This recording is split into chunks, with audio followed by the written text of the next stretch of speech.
அந்த நேரத்தில் ஒருத்தன் மட்டும் தைரியமாக முன்னுக்கு வந்தான். அது யாருன்னா தெனாலிராமன். அந்த சமஸ்தானத்தில் விகட கவி அவன். என்ன அனுப்புங்க போட்டிக்கு, நான் ஜெயிச்சு காட்டுறேன்னா. உனக்கு அவ்வளவு தைரியம் இருக்குதா அப்படின்னு கேட்டாங்க. தைரியம் மட்டும்தான் என்கிட்ட இருக்குது, ஆனால் தைரியம் இருந்தால் அதிர்ஷ்டம் தேடிட்டு வருங்கிறது எனக்கு தெரியும் அப்படின்னா. அடுத்த நாள் போட்டி ஆரம்பமாச்சு. அந்த பெரிய வித்வான் வந்து நின்னார். தெனாலிராமன் எதிரில் வந்து நின்னான். அந்த வித்வான் ஒரு விரலை காட்டினார். தெனாலிராமன் பதிலுக்கு 2 விரலை காட்டினான். வித்வான் 3 விரலை காட்டினார். இவன் உடனே 4 விரலை காட்டினான். உடனே 5 விரலை காட்டினார் அவர். தெனாலிராமன் உடனே தன்னுடைய கை முஷ்டியை காட்டினான், கையை மூடி காட்டினான்.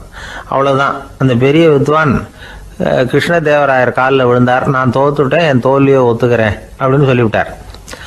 கிருஷ்ணதேவராயர் அவரை தனியாக அழைச்சிட்டு போய் என்ன நடந்ததுன்னு விசாரித்தார். அந்த வித்வான் விளக்கம் கொடுத்தார். ஆண்டவன் ஒருவன் தான் உண்டுங்கிறத விளக்கறதுக்காக நான் ஒரு விரலை காட்டினேன். அப்படி இல்லை, சக்தியை சேர்த்தா சக்தி சிவன் 2 பேர் உண்டுன்னு உங்கள் வித்வான் 2 விரலை காட்டினார். மூர்த்திகள் 3 பேருங்கிறதுக்காக நான் 3 விரலை காட்டினேன். வேதங்கள் 4ன்னு சொல்லி ஒரு 4 விரலை காட்டினார்.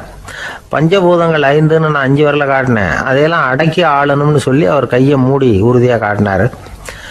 அடடா, உங்கள் வித்வானுக்கு எப்பேற்பட்ட அறிவு! அவர் தான் ஜெயிச்சார், நான் தோத்துட்டேன் அப்படின்னார் அவர். அப்படி சொல்லிவிட்டு அவர் போயிட்டார். அதுக்கப்புறம் தெனாலிராமனை கூப்பிட்டு என்னப்பா நடந்தது அப்படின்னு கேட்டாராம். அதுக்கு தெனாலிராமன் விளக்கம் கொடுத்துருக்குறான். அவன் முதல்ல என்னை கொன்னுடுவேன்னு அந்த வித்வான் ஒரு விரலை காட்டினான். உடனே ஒரு 2 கண்ணையும் தோண்டி விடுவேங்கிறதுக்காக நான் 2 விரலை காட்டினேன். உனக்கு நாமம் போட்டுருவேன்னு சொல்லி 3 விரலை காட்டினான். அதை அழிச்சிருவேன்னு 4 விரலை காட்டினேன். உன்னை அரைஞ்சிருவேன்னு அவன் 5 விரலை காட்டினான். நான் உங்களை குத்தி விடுவேன்னு சொல்லி கையை மூடி காட்டினேன் அப்படின்னா. இப்போ பாருங்க, ஜெயிச்சது யார்? தைரியம் மட்டும் இருந்துட்டா அதிர்ஷ்டம் தானா தேடி வருங்கிறது எவ்வளவு உண்மையாக போச்சு. அதனால நாம் எப்பவும் தைரியமாக இருக்கணும்னு சொல்லிவிட்டு